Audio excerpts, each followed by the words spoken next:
Saya sebenarnya tidak dipujuk oleh sesiapa dan tidak ditawarkan apa-apa pun. Sebab saya faham apa patut saya buat, bagaimana saya nak dapatkan peruntukan. Kalau saya tak sokong pun, ada peruntukan turun juga kawasan saya. Tetapi saya nak lebih efektif. Saya nak boleh bercakap secara terus terang dengan semua pemimpin-pemimpin kementerian untuk membantu kawasan saya. Jadi tak ada lah, pujuk-pujuk ni tak ada. Ya. Malahan nama saya telah dikeluarkan dalam grup Perikatan Nasional. Itu saya buat. Yang penting sekarang ini ialah saya nak berkhidmat kepada rakyat saya. Saya minta semua penyokong-penyokong saya dan juga yang tidak menyokong saya di kawasan parlimen saya khususnya sabar dan tengok apa saya akan buat. Saya dah masa 4 tahun. Yang mendesak saya letak jawatan ni buang masa lah. Saya tak letak jawatan sebab mungkin dia orang tak faham apa yang berlaku. Ya?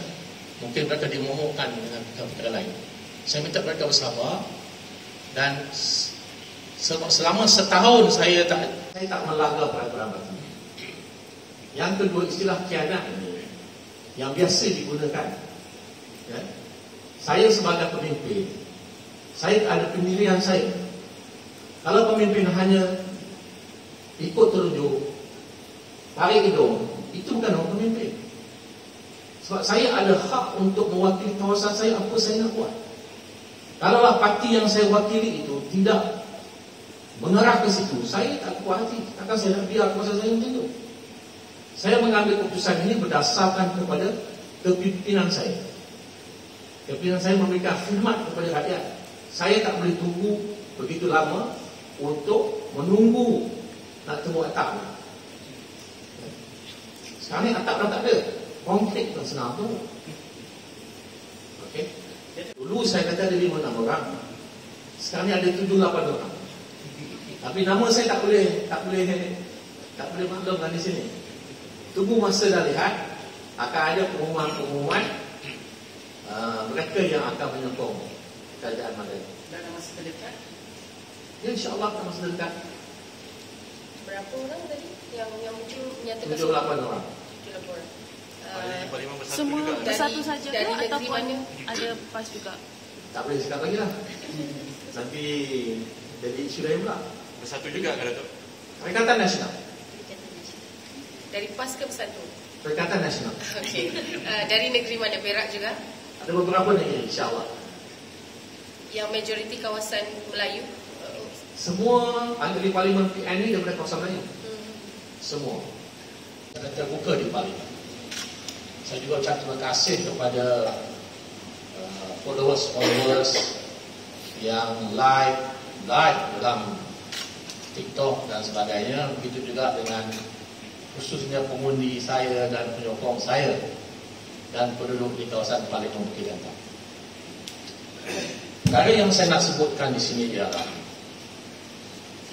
lanjutan daripada pengumuman saya itu sebenarnya telah menimbulkan banyak spekulasi dan pro and kontra, sehingga ada yang suruh saya letak jawatan, ada yang naik spanduk, ada yang suruh saya teruskan, kata Datuk, gentleman, buat pendedahan secara menyokong secara terbuka.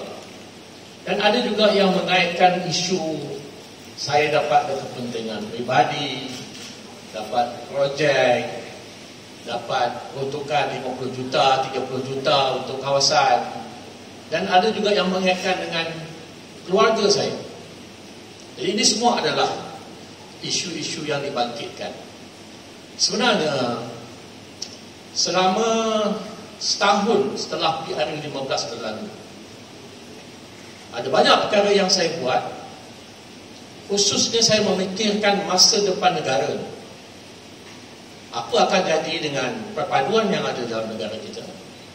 Apa akan jadi dengan pemimpin-pemimpin kita dalam parlimen yang sering bertekak dan tidak ada apa-apa pun cadangan yang baik untuk dilaksanakan dalam negara dalam tempoh kita berhadapan dengan ekonomi yang tidak stabil dan keadaan kos hidup yang makin tinggi. Jadi apakah yang patut kita lakukan? Saya daripada awal, setelah PRU 15, mencadang untuk mendapatkan keabsahan pengundian di Parlimen. Saya sekali lagi mencadang kepada Yang Berhormat Larut, sebab Yang Berhormat Pakuh dah tak dengar pandangan saya cakap dengan Yang Berhormat Larut, supaya di dalam Dewan Parlimen itu, setelah ucapan Yang Berhormat Perdana Menteri, kita terus bagi sokongan sepenuhnya ahli-ahli Perikatan Nasional, memberikan sokongan kepada Perdana Menteri. Dengan itu akan ada rundingan untuk membuat kerajaan campuran. Itu pun tidak diterima. Sepanjang setahun Perikatan Nasional berusaha untuk menggulingkan kerajaan, berusaha untuk memujuk ahli-ahli parlimen yang lain termasuk Sabah dan Sarawak untuk buka kerajaan. Setelah setahun berlalu, sehinggalah pada akhir bulan November, 28 November, saya sekali lagi berjumpa dengan Yang Berhormat Larut pada 27 November. Saya menyatakan saya tak puas hati kerana usaha-usaha untuk menjatuhkan kerajaan ini menyebabkan ahli-ahli Parlimen Pembangkang tidak mendapat peruntukan dan juga tidak dapat membela kawasan-kawasan yang mereka wakili. Parti juga apa-apa usaha yang dibuat oleh Perikatan Nasional, saya memberikan masa, walaupun saya tegur banyak kali, sehingga setahun pun tidak boleh. Malahan ada 2 orang lagi keluar, dan ada lagi beberapa orang yang akan keluar. Jadi apa akan jadi dengan Perikatan Nasional? Perikatan Nasional semuanya kawasan-kawasan Melayu. Kalau tak bersedia untuk berunding, maknanya kawasan Melayu tidak akan dapat peruntukan. Dah setahun tak ada berunding, apa cerita? Ya. Kalau tak ada kemampuan untuk berunding, lantiklah wakil-wakil yang boleh berunding. Tapi itu pun tidak dibincangkan. Syarat-syarat ketat tidak juga dibentangkan kepada semua ahli parlimen, mengatakan syarat itu ketat. Jadi sebagai ahli parlimen dalam kerajaan demokrasi, patutnya ahli-ahli pemimpin pembangkang ini lebih terbuka dan lebih gentleman, supaya kita memberikan sokongan kepada Menteri Besar yang telah pun diperkenankan, dan kemudian barulah kita runding. Tapi cadangan saya tidak diterima dan berlalu begitu saja. Saya agak kecewa sebab ada peluang untuk kita bekerjasama menubuhkan kerajaan di Perak bersama dengan Perikatan Nasional 26 kursi. Jadi akhirnya tak ada apa-apa.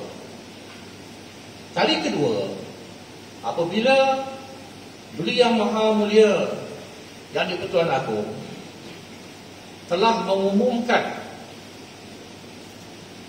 Yang Berhormat Tambun sebagai Perdana Menteri, oleh kerana berlakunya hang government, tidak ada satu parti pun yang boleh buat kerajaan, dan tidak ada satu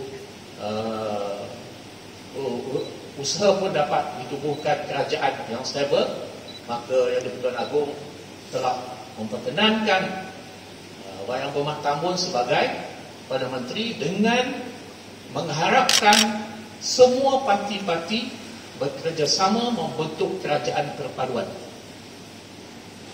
Saya sekali lagi menyampaikan mesej yang sama kepada Yang Berhormat Pakuh sebagai Presiden, supaya kita memberikan sokongan kepada Tambun, kerana Yang Berhormat Tambun telah dilantik, diperkenankan oleh Tuanku sebagai Perdana Menteri. Dan usaha-usaha yang dibuat oleh Yang Berhormat Pakuh bersama dengan PN dan saya sama, tidak dapat membentuk kerajaan kerana tak cukup bilangan kursi. Jadi cadangan saya kepada Yang Berhormat Pakuh juga tidak diterima.